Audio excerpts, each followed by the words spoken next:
Assalamu alaikum wa rahmatullahi wa barakatuh. Alhamdulillah rabbil alameen wa salatu wa salamu ashraf al-anbiya wa mursaleen nabiyana Muhammad wa ala alihi wa sahbihi wa sallam wa alayhi tasliman jami'an kathira. Thank you so much for joining us today on this short webinar about the importance of having a SEND, special educational needs and disabilities madrasa in your community. My name is Dr. Wajid. I'm a GP and also the Assistant Secretary General for the Muslim Council of Britain. And before I ask our guest to introduce himself, just a few housekeeping rules. If you have any questions, please do ask them in the chat, because we will have a Q&A session in the end, inshallah, and it'll become much more easier if the questions are put in the chat. We can also deal with any comments as well.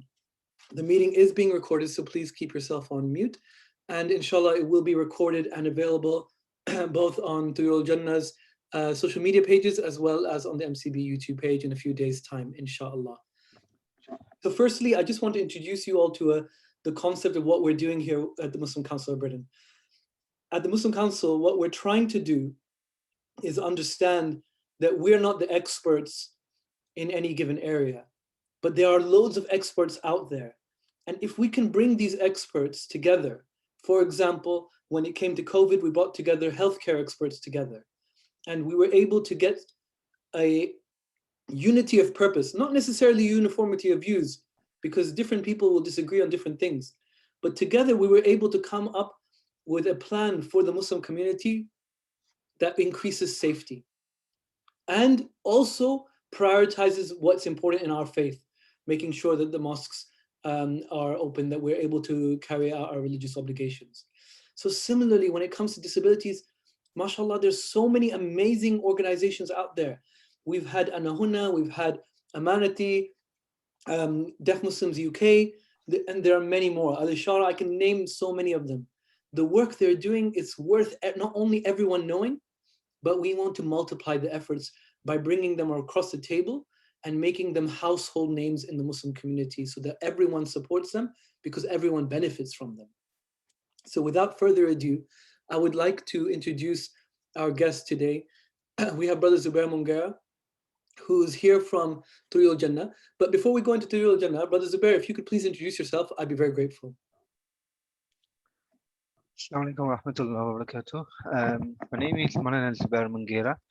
I'm a graduate from Sheikh Yusuf Rahmatullahi Alayhi Darul in Bury. I graduated in 2005. After my studies, I went on to complete a social work degree, so also a social worker by trade, working at Lancashire County Council at this moment in time. I work for the transitions team, which is a learning disability and autism specialist service. Prior to that, I worked in just a general learning disability and an autism adults team. And prior to that, I worked for the education department inclusion service, which is most people know as a SENDO, special education needs disability officer, a person who writes the education, health and care plans. And I'm also one of the co-founders of Tuyoorul Jannah and one of the senior teachers. The other co-founder is my wife, Rubina Mangera. That's just a little bit about myself. MashaAllah. So I should have called you Molana. No, it's okay. MashaAllah. And this is beautiful because you are someone who has studied Islamic sciences and you are a social worker who specializes in this area. So mashallah, like you have a lot of, it's the intersection, which is very useful for us. We find that as well in healthcare. My background, there are sometimes we have scholars like the Sheikh Rafaqat Rashid. He's a Islamic scholar and he's a doctor. So he has insight into two worlds, and that's incredibly useful. So this is brilliant. You mentioned that you're the co-founder of Tuyoorul Jannah. So tell us a little bit, what is Tuyoorul Jannah? Because I know in Arabic it means birds of paradise, but what is that in this world? So Tuyoorul Jannah is a madrasa for special education needs and disability, and which also includes autism, based in Blackburn. Now, we started in 2007, so we've been established for quite a long time. And just a little bit of background in terms of how we started. My brother-in-law, Del, he's got special needs. He's got a diagnosis called microcephaly, which is, as you'll probably know, is just the growth of the brain isn't as it would normally be. Um, as a result, he has a learning disability, and his day-to-day activities are impaired. So it actually came around because of him. We used to teach in normal mainstream madrasa. He was there, and he was just sat on the side, like many special needs children, doing nothing. Then myself and my wife, we sort of thought this isn't right, and we started teaching him slightly differently. Now, my wife had a different passion in terms of her inspiration was slightly different, and my inspiration was slightly different towards the madrasa, and then come bringing it both together. Her inspiration was she always wanted to do this, and from a young age she always had this vision of a madrasa for special education needs. My vision sort of only came about when I seen firsthand how he was treated in madrasas, and we sort of merged the two together. And then we thought, look, let's try something different with him. We started flashcards, and then alhamdulillah he started progressing quite well. So slowly he progressed. We're not going to say he jumped. He started reading Quran straight away or anything like that, but he made progress that we didn't know he could. So he started, and then mashallah it continued. Now, the name itself, Birds of Pride, the reason for that was there was a Molana who used to come and stay at my wife's house um, when she used to be with her parents. And he used to always say, Ye Jannat ke chiriya hai, look after them. So these are the birds of paradise. And that's where the inspiration for the name came as well. So, yeah, so that's how the name came about, and that's how we set up. And we then went to various different mosques, and unfortunately they weren't able to support us. And then we went to a special needs school where he was, which was at Newfield School. Unfortunately, my wife was doing her final year of placement there at, at Newfield School, where she then started the pilot scheme. We joined in, and then alhamdulillah, we never looked back. We had the first 6 students, and we supported 6 students. The school itself, I would say, it had a very high percentage of Muslims, about 75 probably. So it's a very high percentage of Muslims. We selected a few because we thought, we could just do a few at the same time. I just noticed that Ismail Sidat's name just came up. He was one of the very first people inside the Acton Madrasa. So he was part of them pilot scheme. Mashallah, he's very active within the community. So yeah, that's how we came about. The pilot scheme was successful. After that, we had a lot of um, demand from the public, and a lot of the parents heard about what we were doing, and they sort of said, look, please set something up for our children. We want to be involved. We want our children. And because we were still studying at the time, we couldn't necessarily just start a madrasa.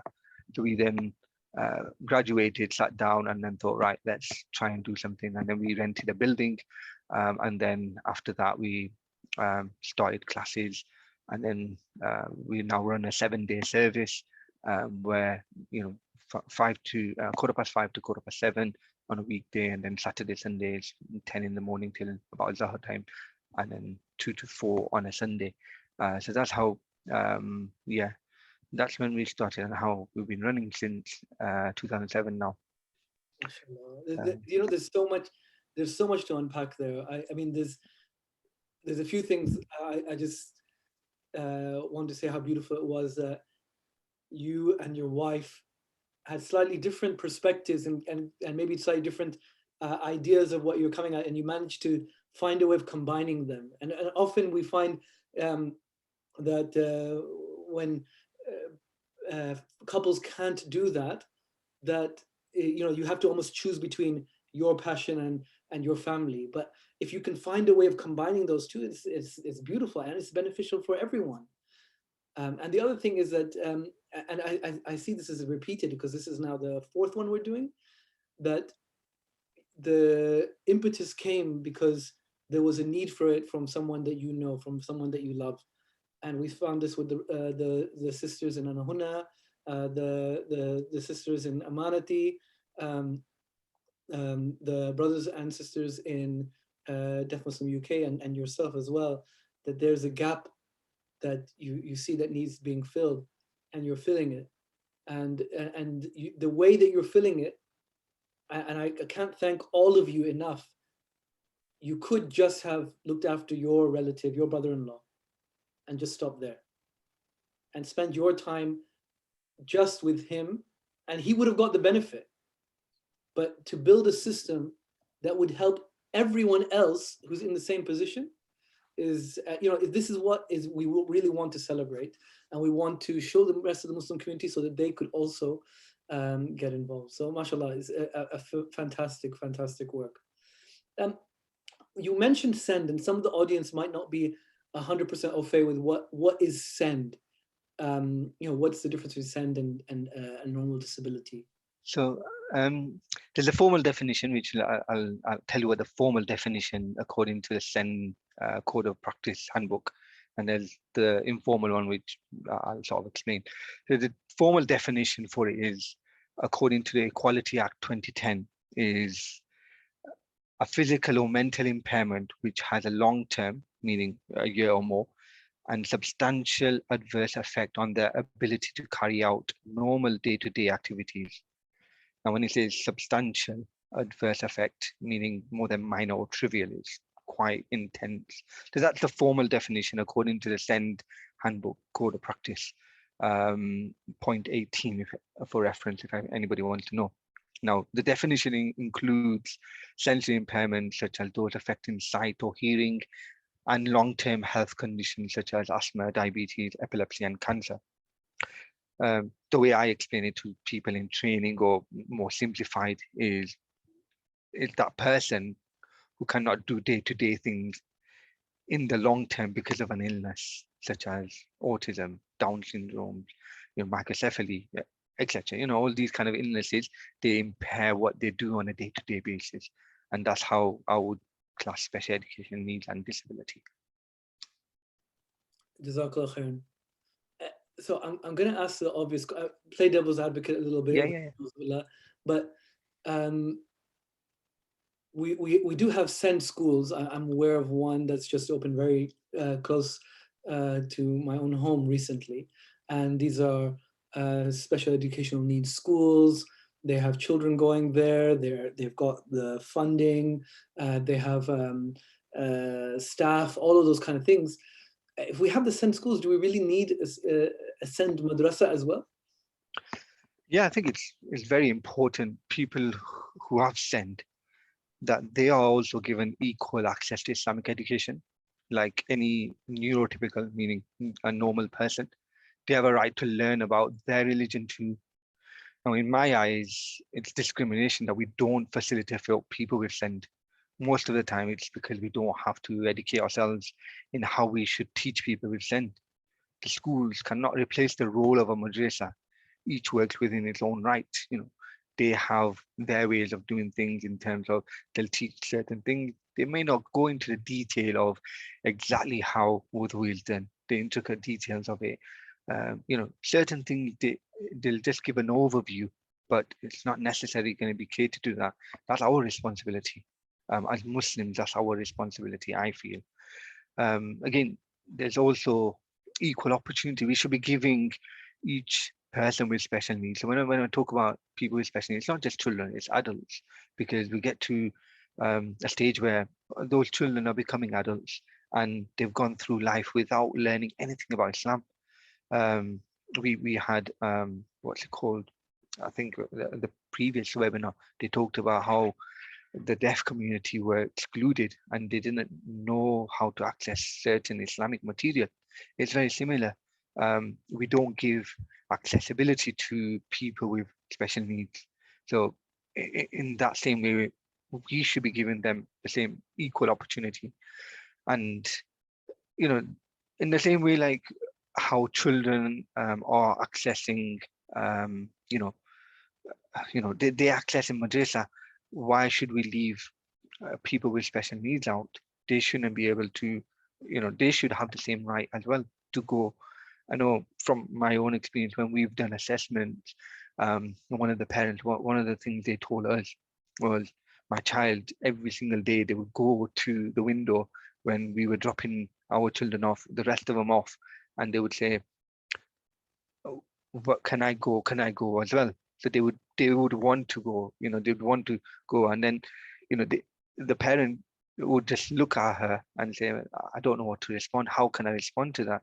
So imagine what goes through a parent's mind and the guilt of trying to explain the real reasons why you can't go to madrasa because we can't facilitate. How do you tell a child, well, it's because you've got a disability, that's why you can't go madrasa really, nothing else. It's only that reason. But for me, it's what are we doing to do that? What are we addressing?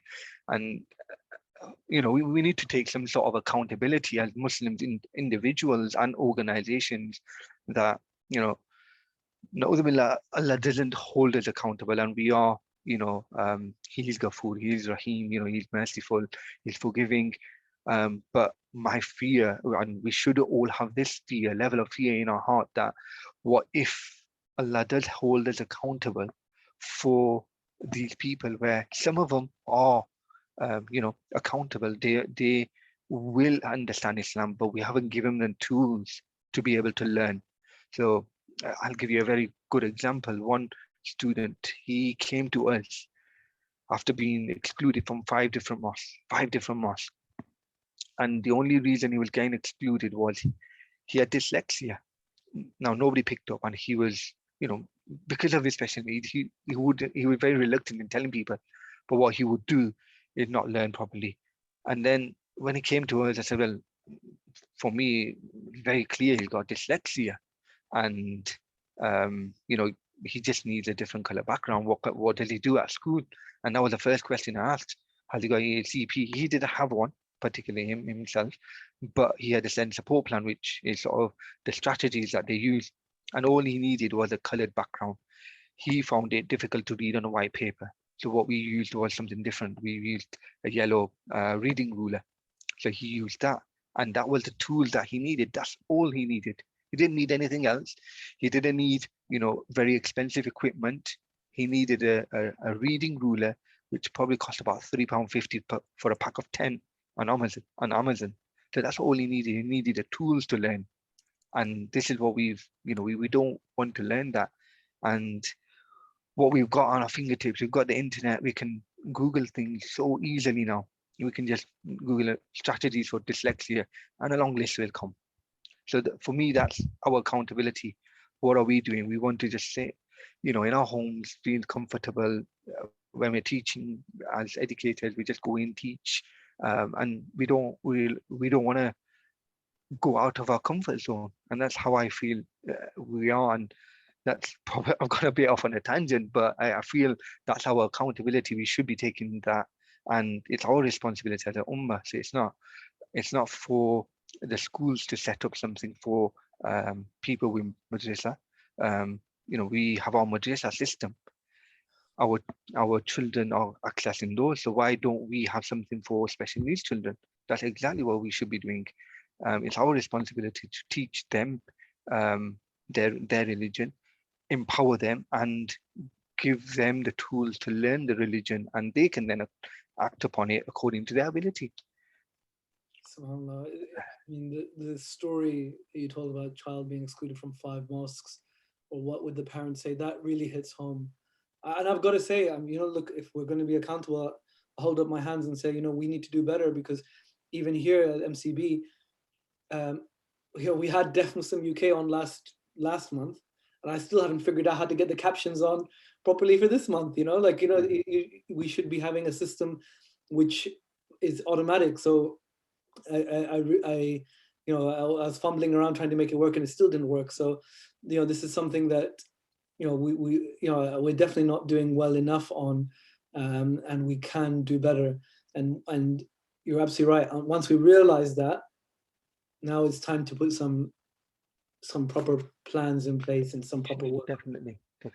So what have you guys done in Tuyoorul Jannah you've realized this is the scale of the problem.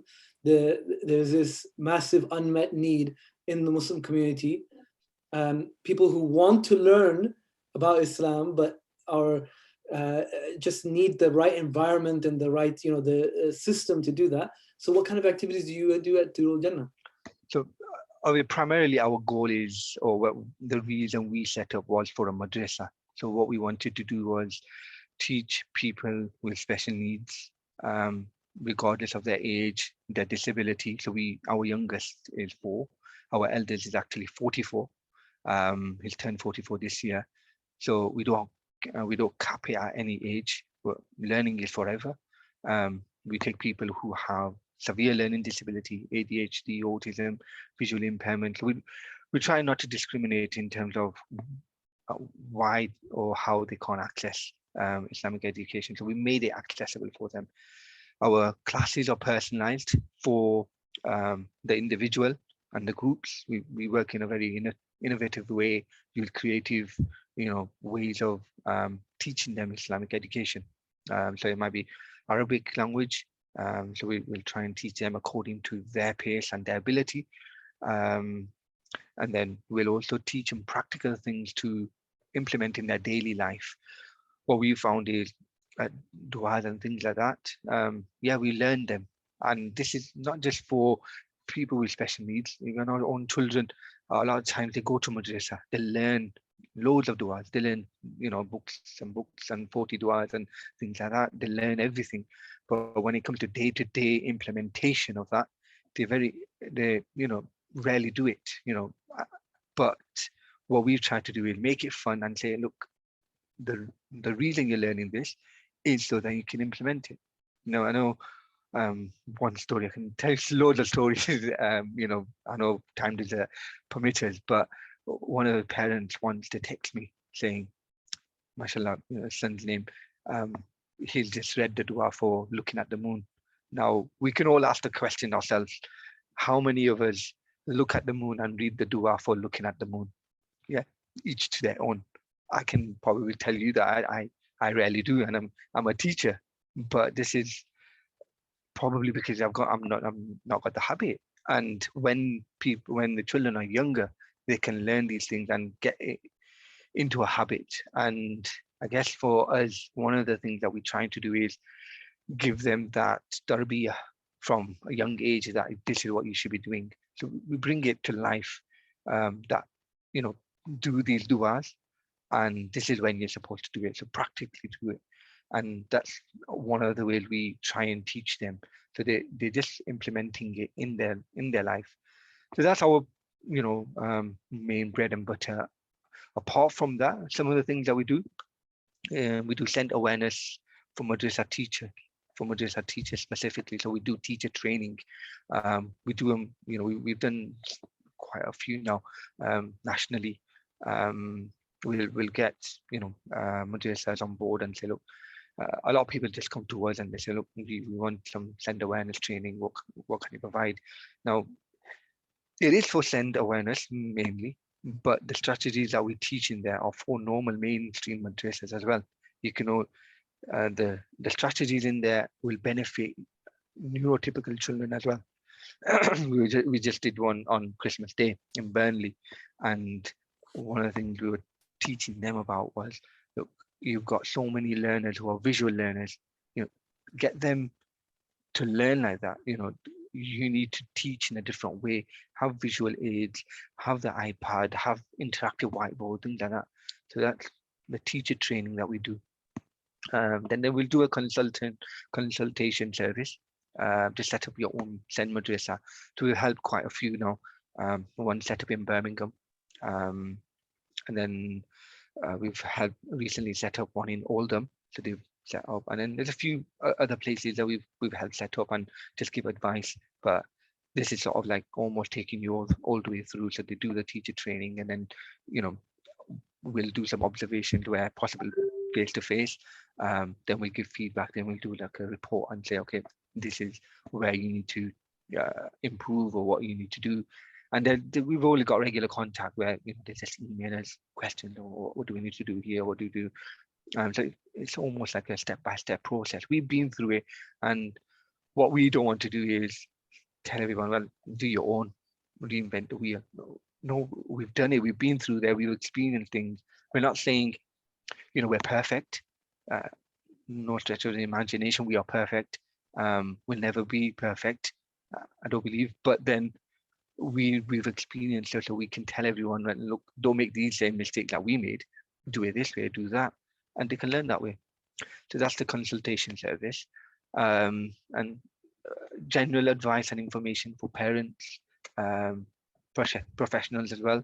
So that can be provided. So obviously, in my role as a social worker, a lot of times I come across people with special needs in sort of foster care homes or in supported living and places like that, in care homes, and they don't know what to do. Like from an Islamic perspective, what should they be doing? So, for example, just taking a young person to the toilet, how should they be washing them, things like that. Now they don't have a clue. A lot of the carers are non-Muslim, so they don't really have the understanding of what is Islamically appropriate. So we'll give them visual aids and say, look, follow this. This is what a Muslim person will do, and then that is also incorporated into a lesson. So what we'll do is use the visual aid so he can learn as well, or she can learn in the session, and then they can take it home or take it to their care home. So we do have people who are, their registered address is a care home, so they come to us as well. So we'll give them advice, information, parents, things like direct payments. This is accessible. um, Share information, like this, webinars or anything that's send related. We try and give them that information on our website or on our Instagram page, mostly Facebook page and things like that. A couple of other things that we've also done was we created a national send group. Now, we the last live feed or a few live feeds that we did ago, we did it with someone called Kongi. It's from Blackburn. It's quite influential, mashallah. And on there, we had a lot of people sort of saying, this was last Ramadan actually, saying, look, please set up something for special needs, parents. We don't have the support. And then it was that was sort of the instigator for us. And so, you know what, actually we should do something. We set up a national send WhatsApp group for moms and then for dads separately with some sensitive sort of topics are discussed, and some most people are not comfortable talking about it in front of the opposite gender. So we did it like that, and within a few weeks it was full. We have struggled to manage it in the sense that there's a lot of people on there, so very, very active, especially the women's group is very, very active. But there's so much information, there's so much information that's shared, strategies, support for each other, just encouragement as well. So it's been brilliant, mashallah, it's been really good. Men's group as well, alhamdulillah, it's really good. They always support each other, so they feel a part of a community almost. So it's great to see. So that's the send group for men and women, just parents mostly. Probably the And then first ever WhatsApp productive WhatsApp group in history, huh? yeah, I'm sure there is plenty of them. And then we've got another one which is a send Madrasa specific one. So on there, the purpose of that was to bring all the send madrasas together. So anyone who's got either a class that caters for send, or looking at setting up a madrasa or somewhere similar to that, we try to bring them all together. At the moment, there's about 20 madrasas or 20 establishments through the whole UK.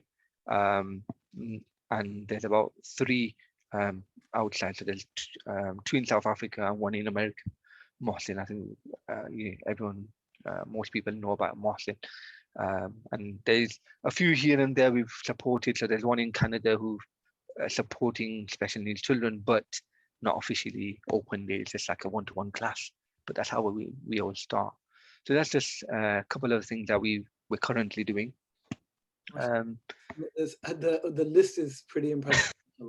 I mean, for me, as someone who is a newcomer to this community, you've got a WhatsApp group where people can get to know each other because you don't feel alone and share best practice and ideas. You've got training resources for general madrasas who want to learn a little bit more, don't know where to start, don't know what to do, or for general madrasa teachers. And you've got specialist advice that you give. So you've got, you're covering a fair range of activities. I hope it's not just you and your wife, but otherwise you need to No, work. Alhamdulillah, we have a brilliant team. I can't thank them enough. Can't praise them enough. Most of them are teachers or TAs working in a full-time job, and they do everything they do as a second job, and that is very, very hard. And I know in this day and age, nobody wants to work past 5 o'clock. Everyone's like, "Oh, that's too much," as it is. So I can only thank them and pray to Allah subhanahu wa ta'ala that Allah rewards them accordingly for their sacrifice. That's all I can say. Without their support, we would be nothing. Me and my wife can't do everything. We've got a brilliant team, alhamdulillah, I parents as know well. there must be a team that builds this, mashallah, amazing stuff. And then they're already getting people saying, "How can I join?" And no, so I'll come to you about joining. How people can get involved, inshallah, just before we finish. But these are the activities you have right now. And do you have activities that you're planning for the future, or you're hoping? Yeah, so some of you might know already that we purchased a building recently. Alhamdulillah, it was just finalized on last Friday.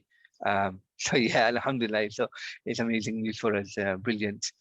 We managed to get the keys. I was still very anxious until we got the keys in our hand. I was thinking someone's gonna come in. So it's been going on for so long. The search for a building or a land where we had the bid accepted, we had everything accepted, we thought everything going through, and then someone would come in, outbidders, or someone it'd fall through for some reason. So until the keys weren't in my hand, I was still, it's not real yet, it's not real yet. And then when I opened the doors to the thing, then alhamdulillah, that was like the moment that it's actually happened now. I can't believe it. So from that site, what we're intending to do is open it as a day center as well for adults with special needs. Not just necessarily Muslims, it would be with the Islamic ethos. But I think generally speaking, there isn't much out there for post 18 provision. I see it all the time in my job, like when we're trying to refer or get people who are 18 to access any services, there's just nothing there. Everything closed down, or there's no resources for it, or there's no funding for it, and it's just a battle as well if you want to get there. So it's so one of our things we want to do is like a day center where they can learn, develop their life skills, things like that. We want to have a library, a small library now. One of the students I teach, his mom is very active, and she's really she loves getting books, and she's got loads of autism friendly books, and this is have a read at this. She's wrote her own book, by the way, as well. So I don't know whether she's online, because I know she did want to join in, but she wrote her own book, and it's a specific book to understand autism from a child perspective. So it's really easy, and she's got loads of these books. And one of the ideas is we want to have a library where we can put these kind of things in. So if someone comes in, they can just pick up a book and say, "Oh, okay, this is a book," and they can read it, and then they can go purchase it themselves if they want to. They can have a read, sit there in the library, and then read it. Have also literature there, which is going to be beneficial, or for people who's connected to the Zen world, and then also resources where they can say, okay, we can use this or we can use that. So more like a central hub almost, so they can just pop in and have a look what's around, and then have access to these things. So that's that.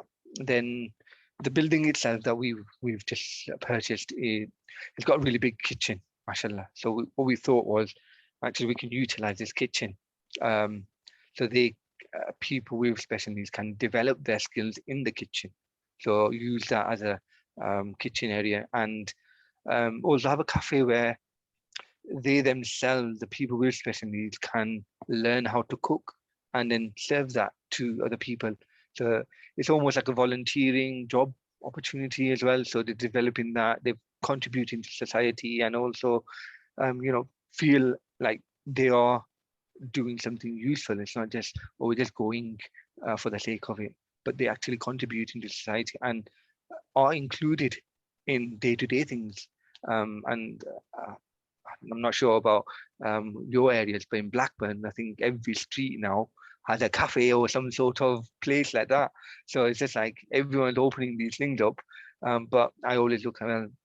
I wonder how the send people, people with send, are they part of it? How is their accessibility like? So, we would want to put something just for people with special needs to be able to access, and then they can also contribute. And then I think one of the things that I want to do is we're in a world of digital now. So I want to do something on a YouTube, like a YouTube channel where we've got send content specific for Muslims so they can, access videos or things that are related to that in the future, inshallah.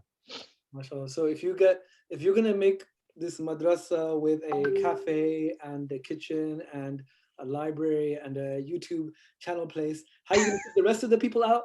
Everyone else is gonna try to come in. You won't have space for the people you want to teach. Because Yeah. I might want to spend a little bit of time there too. Well, we can always open it up to everyone, inshallah. MashaAllah, no, it's fantastic, and I love that you're thinking beyond the Muslim community as well, because how amazing would it be in terms of dawah? Because this is a gap for everyone, not just Muslims.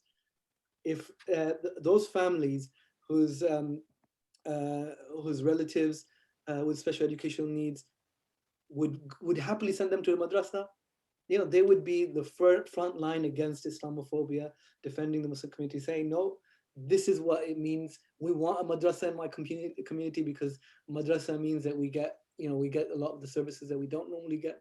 MashaAllah, I love it. Yeah, I think one of the things we have is it's a misconception really about what a madrasa is and a mosque is as well. Me and my wife, we love traveling. One of the places we went to was Hong Kong, and they had a madrasa or a mosque, or everything in one. They had like 4, 5 floors.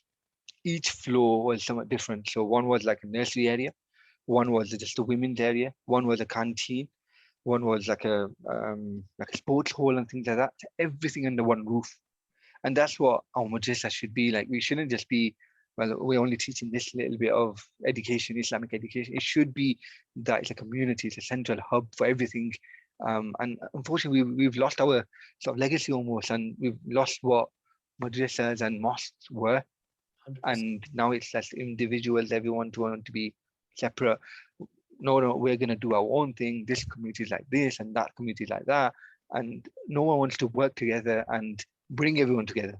And it's so sad for me. It is 100% right. This is our legacy. If you go to Istanbul, if you go to the Ottoman Suleymaniye complex, they're called Kulliye because it's got everything: the mosque, the madrasa, the hammam, the burial place, the soup kitchen, the hospital. It's all in one.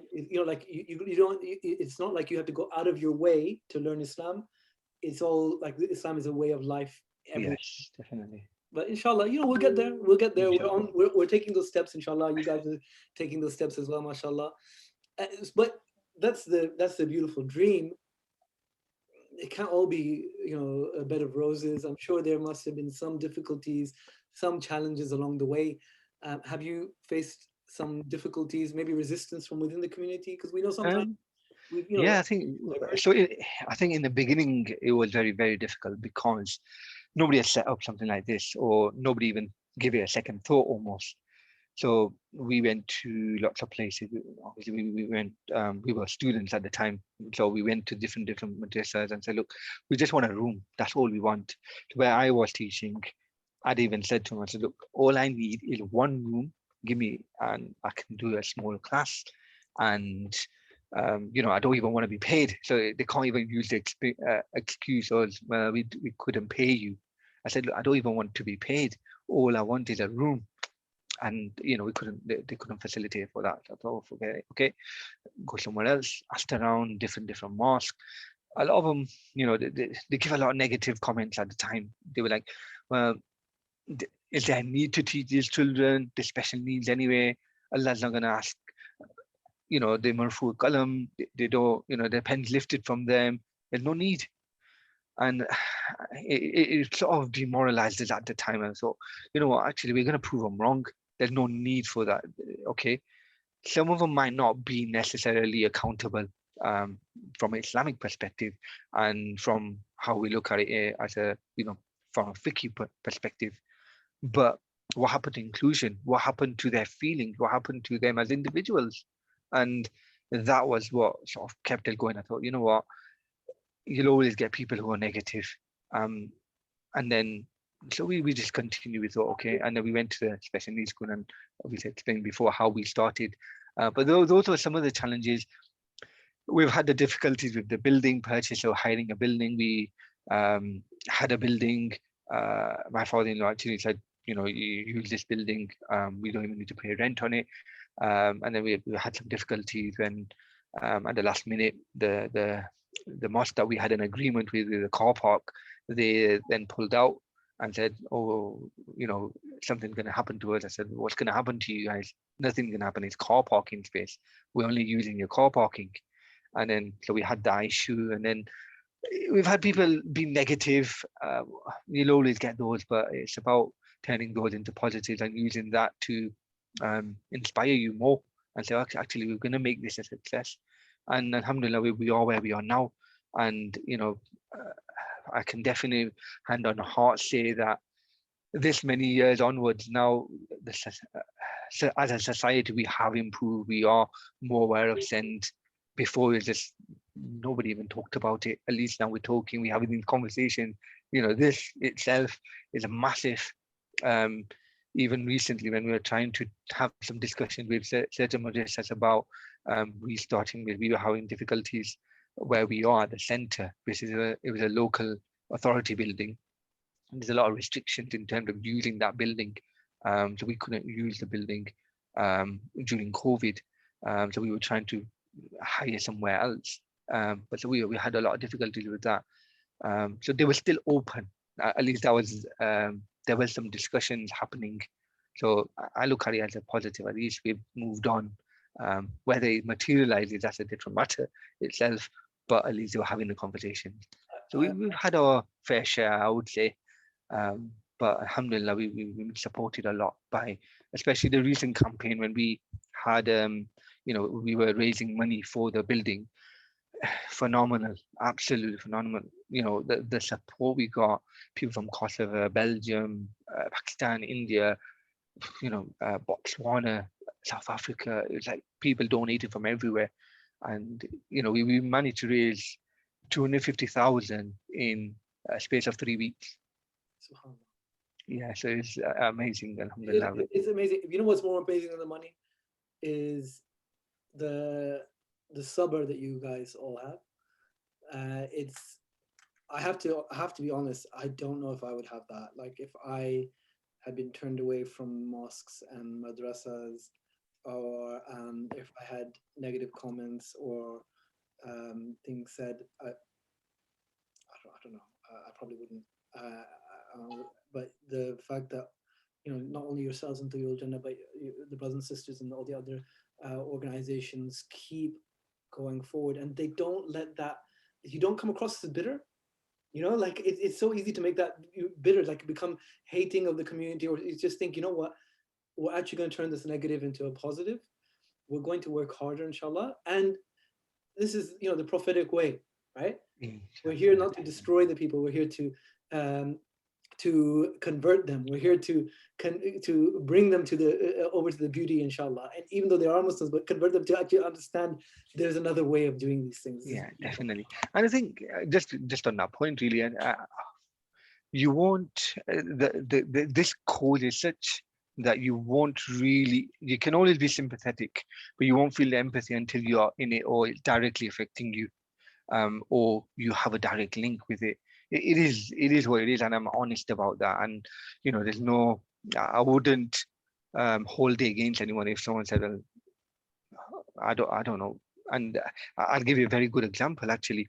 When we were raising money, this is a beautiful story. One of my friends, he forwarded the message on to another friend he knows.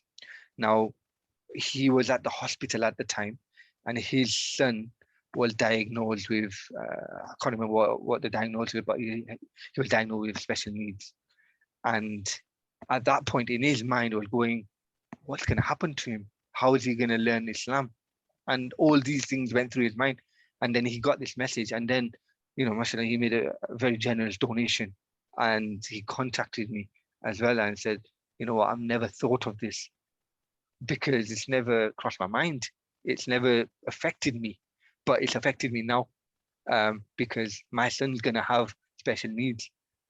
He's very young now, but in a few years' time, he's going to start to learn about Islam. How is he going to do it? So, it's very hard because until you're not directly involved in it, I do understand people don't really necessarily are aware of it. And I guess that's what we want to do. We want to raise the awareness, and that's the most important part. MashaAllah. I mean, that's definitely one way that we can get involved. But I know we've gone a little bit over time, but I hope that. Sorry, I apologize. I took no, that's my fault. I think it's very interesting, mashallah, and we hope everyone will forgive us for doing that. But I guess we'll get to the most important part because you could have put all of this in a video and we would have said, oh, fantastic, great work, Zubair and family and team, mashallah, you guys are doing a fantastic job. How can we help? Because that's the next thing. Like, how can we get involved? What can we do to facilitate this work? I think for me, there's three things. And I was thinking about this and I thought, okay, what's an easy way of remembering it? So it's RCS. I'll come to that, what it means. So R is responsibility. So we need to take responsibility. So what we would like more people to take responsibility to organize teacher training in their local area. Masjid to say we will organize and liaise with Tuyoorul Jannah to organize teacher training in East London, let's say, or Reading. I think someone mentioned Reading in the comment. So each madrasa put pressure on the madrasas to say, right, we want our teachers to be go through send awareness training, be aware of how to teach people with special needs, so they at least are equipped to do that. So that's about taking responsibility. So we will never go out there and say, right, this is what we're doing, and this is the teacher training, this is how many people. We always leave it in the responsibility of the madrasa, because they have to then contact us and they need to sort of facilitate who's going to attend.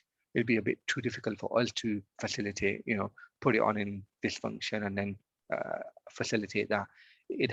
We need a madrasa to take that responsibility and then say, right, this is what we're going to do and this is how it's going to be. So we need them, the madrasas themselves or the mosque, to take that responsibility. Now, it's not necessary that we need to have a specialist provision like we do, as in, we've got severe learning disability, etc.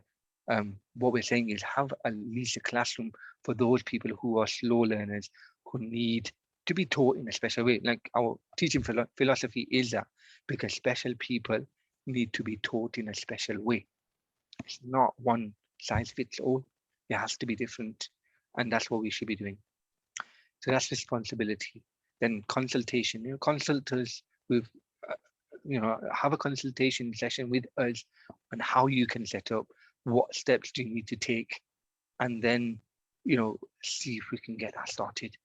That's the next one, S, which means start. Pray Bismillah, be courageous and just start. I know loads of people who've said, the training that we did in Burnley, said we've been looking to do it for 3 years and we've just not been able to take that step. You have to have a bit of courage and say, you know what, Bismillah, let's start. And we are here to give you a hand. We are here to help you as much as we can, as much as we can, and fi sabilillah, we will do it. Obviously, there's always some cost implication, but we will try our best to do whatever we can for free. We will not, it's not for a business purpose. This is not what we do. We are all in our day jobs. I'm in my day job. I've got enough, alhamdulillah, provides from there. This is something that we want to do as a legacy for the Muslim Ummah, that we set up something. We set up a special need for future generations. We want people to say, yeah, we did something for special needs children and adults. That's what we want. So it's responsibility, consultation, and start RCS. That's what we want from My favorite, everybody. my favorite is the start part. Just start. Say Bismillah. I think there was a saying of Ali Radha Anhu that a Muslim does not falter. It's not a sign of faith. You take that first step, and then inshallah, the second step and the third step can come. But that first step is always the hardest. So take Exactly. it, That's inshallah. Bismillah. definitely. There's so many people to help you. So before we finish, there have been lots of questions. The key questions that people ask. I guess the one question is, how can people help financially? Because, like you said, there's the madrasa is there, but I'm sure the running costs will be there, and so on and so forth. So how would they be able to help financially? If you go through our website, I'm going to put the website link, but it's www.tj, as in T for Tango, J for Juliet, then the number 4, senmuslims.co.uk.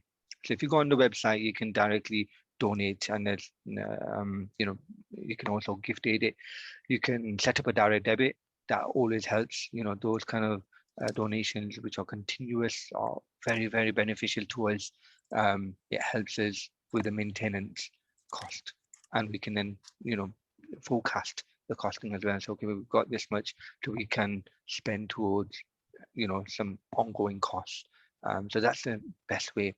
And it doesn't need to be massive. We have people who have set up direct debit for £1, £5. It doesn't need to be necessary, but that continuous income is very beneficial to us. Obviously, you can make, if finances allow and Allah given you, then you're more than welcome to do more than that. So that's just through the donation tab on our website. Obviously, there's also details where you go to the donation page, where if you want to do bank transfer, there's bank transfer available, other ways of giving as well.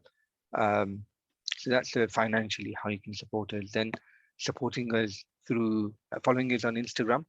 Our social media handle is at birds_of_paradise_TJ.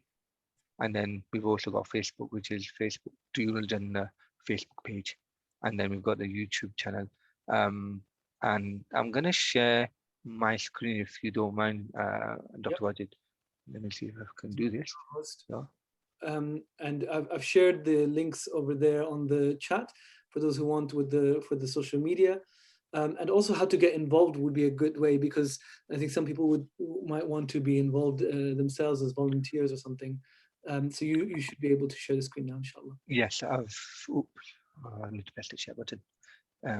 So there we go. So you've got the what they call the website there, social media, Instagram, birds_of_paradise_TJ.